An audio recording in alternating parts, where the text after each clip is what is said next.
ಪುನೀತ್ ಆತ್ಮದ ಜೊತೆ ರಾಮಚಂದ್ರ ಗುರೂಜಿ ಮಾತುಕತೆ ಸತ್ಯಾನ? ಜನ್ಮಾಂತರ ಸಾರಥಿ ರಾಮಚಂದ್ರ ಗುರೂಜಿ ಅವರು 3 ಮುಖ್ಯ ಪ್ರಶ್ನೆಗೆ ಪುನೀತ್ ರಾಜ್ಕುಮಾರ್ ಆತ್ಮ ಉತ್ತರ ಕೊಟ್ಟಿದೆ.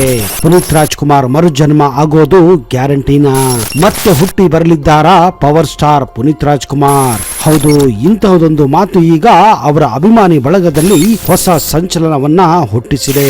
ಹಾಗಾದ್ರೆ ಪುನೀತ್ ರಾಜ್ಕುಮಾರ್ ಮರುಜನ್ಮದ ಮಾತು ನಿಜವ ಅನ್ನುವ ಸಂಪೂರ್ಣ ಮಾಹಿತಿಯನ್ನ ಇವತ್ತಿನ ಈ ವಿಡಿಯೋದಲ್ಲಿ ನಿಮಗೆ ತಿಳಿಸಿಕೊಡ್ತಾ ಇದ್ದೀನಿ.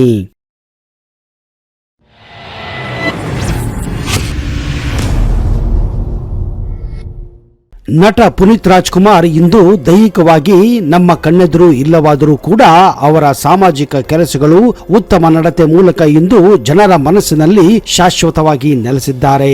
ಅಂತಾರಾಷ್ಟ್ರೀಯ ಮಟ್ಟದಲ್ಲಿ ಹೆಸರು ಮಾಡಿರುವ ಪುನರ್ಜನ್ಮ ತಜ್ಞ ರಾಮಚಂದ್ರ ಗುರೂಜಿ ಅವರು ಪುನೀತ್ ರಾಜ್ಕುಮಾರ್ ಆತ್ಮದ ಜೊತೆ ಮಾತನಾಡಿದ್ದೆ ಎಂದು ಒಂದು ಸಂದರ್ಶನದಲ್ಲಿ ಹೇಳಿದ್ದಾರೆ. ಅಪ್ಪು ಆತ್ಮದ ಜೊತೆ ಗುರೂಜಿ ಏನು ಮಾತನಾಡಿದರು, ಅಪ್ಪು ಹೇಳಿದ್ದಾದ್ರು ಏನು, ಅಷ್ಟಕ್ಕೂ ಈ ರಾಮಚಂದ್ರ ಗುರೂಜಿ ಯಾರು? ಈ ಹಿಂದೆ ಈ ಎಲ್ಲ ಪ್ರಶ್ನೆಗಳು ನಮ್ಮನ್ನ ಕಾಡೋದು ನಿಜಾನೇ. ಈ ಹಿಂದೆ ಒಂದು ಪ್ರಸಿದ್ಧ ವಾಹಿನಿಯಲ್ಲಿ ಜನ್ಮಾಂತರ ಎನ್ನುವ ಕಾರ್ಯಕ್ರಮ ಪ್ರಸಾರ ಆಗುತ್ತಿತ್ತು. ಈ ಕಾರ್ಯಕ್ರಮವನ್ನ ಪುನರ್ಜನ್ಮ ತಜ್ಞ ರಾಮಚಂದ್ರ ಗುರೂಜಿ ನಡೆಸಿಕೊಡುತ್ತಿದ್ದರು. ಎಷ್ಟೋ ಸೆಲೆಬ್ರಿಟಿಗಳು ಕೂಡ ಇದರಲ್ಲಿ ಭಾಗವಹಿಸಿದ್ದಾರೆ. 2021 ಅಕ್ಟೋಬರ್ 29ರಂದು ಪುನೀತ್ ರಾಜ್ಕುಮಾರ್ ಅವರು ಹೃದಯ ಸಮಸ್ಯೆಯಿಂದ ನಿಧನರಾಗುತ್ತಾರೆ. ಡಯಟ್, ವರ್ಕೌಟ್ ಎಂದು ಆರೋಗ್ಯದ ಕಡೆಗೆ ಸಿಕ್ಕಾಪಟ್ಟೆ ಗಮನ ಕೊಡುತ್ತಿದ್ದ ಪುನೀತ್ ಅನೇಕರಿಗೆ ಧನ ಸಹಾಯ ಕೂಡ ಮಾಡಿದ್ದಾರೆ. ಎಡಗೈಯಲ್ಲಿ ಮಾಡಿದ್ದು ಬಲಗೈಗೆ ಗೊತ್ತಾಗಬಾರದು ಎನ್ನುವ ಹಾಗೆ ಅವರು ಸಹಾಯವನ್ನ ಮಾಡಿದ್ದು ಇತ್ತೀಚೆಗೆ ರಿವೀಲ್ ಆಗಿದೆ. ಆದರೆ ಇವರ ನಿಧನದ ಬಗ್ಗೆ ಸಾಕಷ್ಟು ಊಹಾಪೋಹಗಳು ಕೇಳಿ ಬರುತ್ತಿದ್ದವು. ಈ ಊಹಾಪೋಹಗಳು ಸತ್ಯವೋ ಸುಳ್ಳವೋ ಎಂದು ತಿಳಿದುಕೊಳ್ಳಲು ರಾಮಚಂದ್ರ ಗುರೂಜಿ ಅವರು ಅಪ್ಪು ಆತ್ಮದ ಜೊತೆ ಮಾತನಾಡಿದ್ದರು. ಅಪ್ಪು ನಿಧನರಾಗಿ ಕೆಲ ದಿನಗಳಲ್ಲಿಯೇ ಅವರು ಆತ್ಮದ ಜೊತೆ ಮಾತನಾಡಿದ್ದರು. ಶ್ರೀ ರಾಮಚಂದ್ರ ಗುರೂಜಿ ಅವರು ಈ ಬಗ್ಗೆ ರಾಜೇಶ್ ಗೌಡ ಅವರ ಪಾಡ್ಕಾಸ್ಟ್ ನಲ್ಲಿ ಆತ್ಮದ ಬಗ್ಗೆ ಮಾತನಾಡಿದ್ದಾರೆ.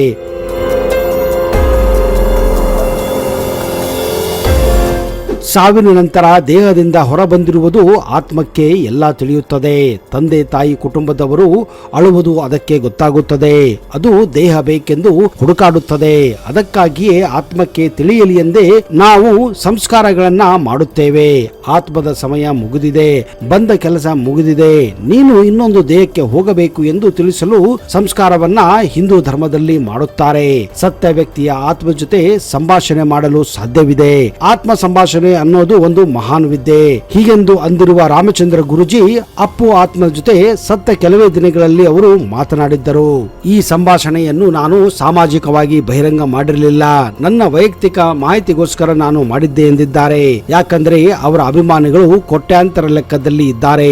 ಪಬ್ಲಿಕ್ ಪ್ಲಾಟ್ಫಾರ್ಮ್ ನಲ್ಲಿ ಮಾಡಿದರೆ ಬರುವ ಪ್ರಶ್ನೆಗಳು, ಅದನ್ನ ತಡೆದುಕೊಳ್ಳುವ ಶಕ್ತಿ ನಮಗಿಲ್ಲ ಎಂದು ಸ್ಪಷ್ಟವಾಗಿ ಹೇಳಿದ್ದಾರೆ. ಆತ್ಮ ಸಂಭಾಷಣೆ ಎನ್ನುವುದು ಒಂದು ವಿಜ್ಞಾನ.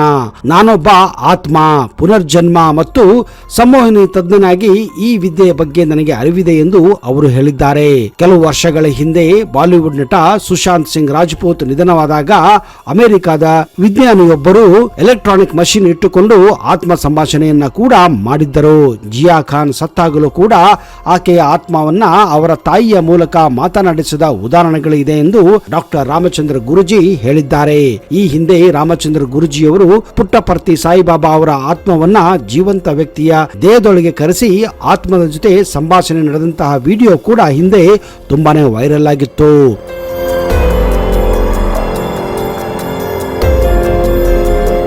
ಆತ್ಮ ಕೊಟ್ಟ ಸಾಕ್ಷಿಯನ್ನು ಕೋರ್ಟ್ ಕೂಡ ಒಪ್ಪುತ್ತದೆ ಎನ್ನುವುದಕ್ಕೆ ಜಿಯಾ ಖಾನ್ ಅವರ ಸಾವೇ ಉದಾಹರಣೆಯಾಗಿದೆ.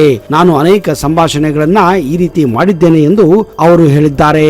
ಪುಟ್ಟಪರ್ತಿ ಸಾಯಿಬಾಬಾ ಅವರ ಆತ್ಮವನ್ನ ನೇರ ಪ್ರಸಾರದಲ್ಲಿ ಮಾತನಾಡಿಸಿದ್ದೆ ಎಂದು ರಾಮಚಂದ್ರ ಗುರೂಜಿ ಕೂಡ ಹೇಳಿಕೊಂಡಿದ್ದಾರೆ.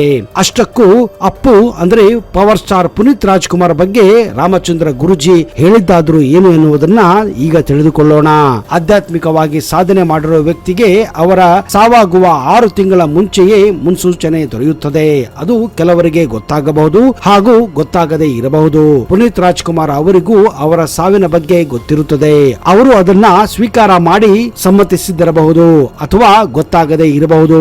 ನಾನು ಅವರ ಸಾವಿನ ಕಾರಣವನ್ನ ತಿಳಿದುಕೊಳ್ಳಲು ಆತ್ಮದ ಜೊತೆ ಮಾತನಾಡಿದೆ ಎಂದು ರಾಮಚಂದ್ರ ಗುರೂಜಿ ಇತ್ತೀಚೆಗೆ ಒಂದು ಪಾಡ್ಕಾಸ್ಟ್ ನಲ್ಲಿ ಹೇಳಿದ್ದಾರೆ. ಪುನೀತ್ ಅವರ ಆತ್ಮಕ್ಕೆ ನಾನು 3 ಪ್ರಶ್ನೆಗಳನ್ನ ಕೇಳಿದೆ. ಅವರು ಅದಕ್ಕೆ ಉತ್ತರಿಸಿದ್ದರು. ನಿಧನದ ಕಾರಣ ಕೇಳಿದಾಗ ನಾನು ಹೃದಯದ ಸಮಸ್ಯೆಯಿಂದ ಸಾವನ್ನಪ್ಪಿದೆ, ಬೇರೆ ಯಾವ ಕಾರಣವೂ ಇರಲಿಲ್ಲ ಎಂದು ಸ್ಪಷ್ಟವಾಗಿ ಪುನೀತ್ ಹೇಳಿದ್ದಾರೆ. ಎಲ್ಲಿದ್ದೀರಾ ಎಂದು ಪ್ರಶ್ನಿಸಿದಾಗ ಅವರು ತಂದೆ ತಾಯಿಯ ಹುಡುಕಾಟದಲ್ಲಿ ಇದ್ದೇನೆ ಅಂದಿದ್ದರು. ಮರು ಹುಟ್ಟಿನ ಬಗ್ಗೆ ಪ್ರಶ್ನೆ ಮಾಡಿದಾಗ ಅವರು ಇನ್ನೂ ಆ ಬಗ್ಗೆ ಯೋಚಿಸಿಲ್ಲ ಎಂದು ಸ್ಪಷ್ಟವಾಗಿ ಹೇಳಿದ್ದಾರೆ. ನಾನು ಮತ್ತೆ ಹುಟ್ಟಿದರೆ ಅದು ನನ್ನ ಮಗಳ ಹೊಟ್ಟೆಯಲ್ಲೇ ಅಂತ ಮಾತ್ರ ಹೇಳಿದ್ದಾರೆ ಎಂದು ರಾಮಚಂದ್ರ ಗುರೂಜಿ ಹೇಳಿಕೊಂಡಿದ್ದಾರೆ. ಕೆಲವರು ಬದುಕಿದ್ದಾಗಲೂ ಸತ್ತಂತೆ ಇರುತ್ತಾರೆ. ಪುನೀತ್ ರಾಜ್ಕುಮಾರ್ ಅವರು ಸತ್ತ ಬಳಿಕವೂ ನಮ್ಮ ಹೃದಯದಲ್ಲಿ ಜೀವಂತವಾಗಿದ್ದಾರೆ.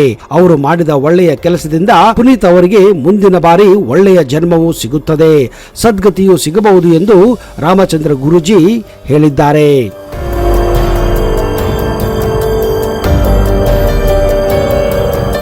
ಮಾನವ ದೇಹದಲ್ಲಿ ಆತ್ಮ ಇರೋದು ನಿಜಾನಾ?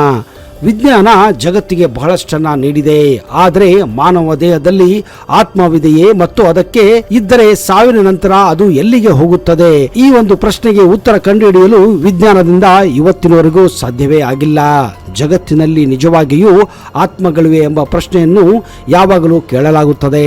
ಇದ್ದರೆ ದೇಹದ ಮರಣದ ನಂತರ ಆತ್ಮಗಳು ಎಲ್ಲಿಗೆ ಹೋಗುತ್ತವೆ? ಅವು ಏನಾಗುತ್ತವೆ? ಅವು ಇನ್ನೊಂದು ದೇಹದ ಮೂಲಕ ಮತ್ತೆ ಭೂಮಿಗೆ ಮರಳುತ್ತವೆಯೋ ಅಥವಾ ಶಾಶ್ವತವಾಗಿ ವಿದಾಯ ಹೇಳುತ್ತವೆಯೋ? ಈ ಪ್ರಶ್ನೆಗಳಿಗೆ ಹಲವು ಉತ್ತರಗಳಿವೆ, ಹಲವು ಆಯಾಮಗಳಿವೆ. ಆದರೆ ಇಲ್ಲಿಯವರೆಗೆ ತಾರ್ಕಿಕ ಉತ್ತರ ಕಂಡುಹಿಡಿಯಲು ಯಾರಿಂದಲೂ ಸಾಧ್ಯವಾಗಿಲ್ಲ. ಈ ಪ್ರಶ್ನೆ ಬಂದಾಗ ವಿಜ್ಞಾನವು ಸ್ವಲ್ಪ ತಲೆಕೆಡಿಸಿಕೊಳ್ಳುತ್ತದೆ. ಇತರ ವಸ್ತುಗಳಂತೆಯೇ ಮಾನವ ದೇಹವು ಸಹ ವಯಸ್ಸಾದಂತೆ ಶೀತಲಗೊಳ್ಳಲು ಪ್ರಾರಂಭಿಸುತ್ತದೆ ಎಂದು ವಿಜ್ಞಾನ ಸಾರುತ್ತದೆ. 30 ವರ್ಷ ವಯಸ್ಸಿನ ನಂತರ ಪ್ರತಿ 10 ತಿಂಗಳಿಗೊಮ್ಮೆ ಮೂಳೆಗಳ ಸಾಂದ್ರತೆಯು 1% ಕಡಿಮೆಯಾಗುತ್ತದೆ. ಅದೇ ರೀತಿ 35 ವರ್ಷಗಳ ನಂತರ ಮಾನವನ ಸ್ನಾಯುಗಳು ಕಡಿಮೆಯಾಗಲು ಪ್ರಾರಂಭಿಸುತ್ತವೆ.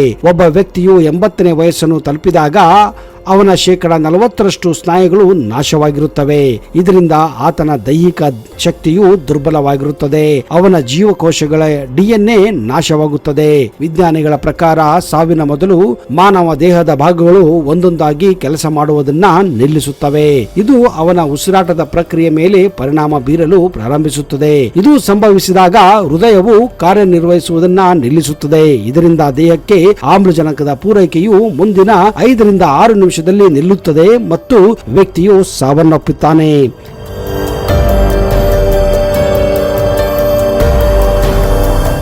ಈ ಪರಿಸ್ಥಿತಿಯಲ್ಲಿ ಜೀವಕೋಶಗಳು ಸಾಯಲು ಪ್ರಾರಂಭಿಸುತ್ತವೆ. ಇದನ್ನ ಪಾಯಿಂಟ್ ಆಫ್ ನೋ ರಿಟರ್ನ್ ಎಂದು ಕರೆಯಲಾಗುತ್ತದೆ.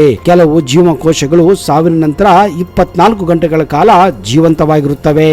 ಒಬ್ಬ ವ್ಯಕ್ತಿಯ ಮರಣದ ನಂತರ ಏನಾಗುತ್ತದೆ? ಇದರಲ್ಲಿ ಯಾವುದಾದರೂ ಆತ್ಮ ಅಂದರೆ ಮಿಸ್ಟ್ರಿ ಆಫ್ ಸೋಲ್ ಇದೆಯೇ ಎಂದು ಹಲವರಿಗೆ ಇದು ನಿಗೂಢವಾದಂತಹ ಪ್ರಶ್ನೆಯಾಗಿದೆ. ವಿಜ್ಞಾನವು ಈ ವಿಷಯದಲ್ಲಿ ಮೌನವಾಗಿದೆ.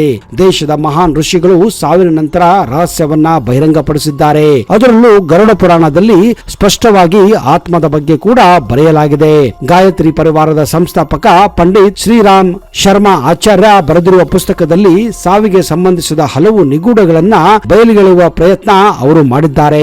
ಅವರು ತಮ್ಮ ಪುಸ್ತಕದಲ್ಲಿ ದೇಹ ತೊರೆದ ನಂತರ ಆತ್ಮಗಳು ಸಾಮಾನ್ಯವಾಗಿ ಸ್ವಲ್ಪ ಸಮಯದವರೆಗೆ ವಿಶ್ರಾಂತಿಯ ಸ್ಥಿತಿಯಲ್ಲಿರುತ್ತವೆ, ನಂತರ ಹೊಸ ಜನ್ಮವನ್ನ ಪಡೆದುಕೊಳ್ಳುತ್ತವೆ ಎಂದು ಕೂಡ ಬರೆದಿದ್ದಾರೆ. ಮೃತದೇಹವನ್ನು ತೊರೆದ ನಂತರವೂ ಆ ಆತ್ಮ ಅದರ ಸುತ್ತಲೂ ಸುಳಿದಾಡುತ್ತಲೇ ಇರುತ್ತದೆಯಂತೆ. ಹೌದು ಸ್ನೇಹಿತರೆ, ಇದು ಆತ್ಮದ ಬಗ್ಗೆ ಇರುವ ಕೆಲವೊಂದು ಕುತೂಹಲಕರ ಮಾಹಿತಿ. ಏನೇ ಇರಲಿ, ಹೇಗೆ ಇರಲಿ, ಕೆಲವೊಂದು ಶ್ರೇಷ್ಠ ವ್ಯಕ್ತಿಗಳು ಮರುಜನ್ಮ ಪಡೆಯುವುದು ಉತ್ತಮ ಎನ್ನುವುದು ಪ್ರತಿಯೊಬ್ಬರ ಆಸೆಯಾಗಿದೆ. ಅಂತವರಲ್ಲಿ ಪುನೀತ್ ರಾಜ್ಕುಮಾರ್ ಕೂಡ ಒಬ್ಬರು. ಆದಷ್ಟು ಬೇಗ ಪುನೀತ್ ರಾಜ್ಕುಮಾರ್ ಮರುಜನ್ಮ ಪಡೆಯಲಿ ಎಂದು ನಾವು ಕೂಡ ಆಶಿಸುತ್ತೇವೆ. ಅಲ್ಲಿಯವರೆಗೆ ಜೈ ಹಿಂದ್, ಜೈ ಕರ್ನಾಟಕ. ನಿಮಗೆಲ್ಲ ಶುಭವಾಗಲಿ.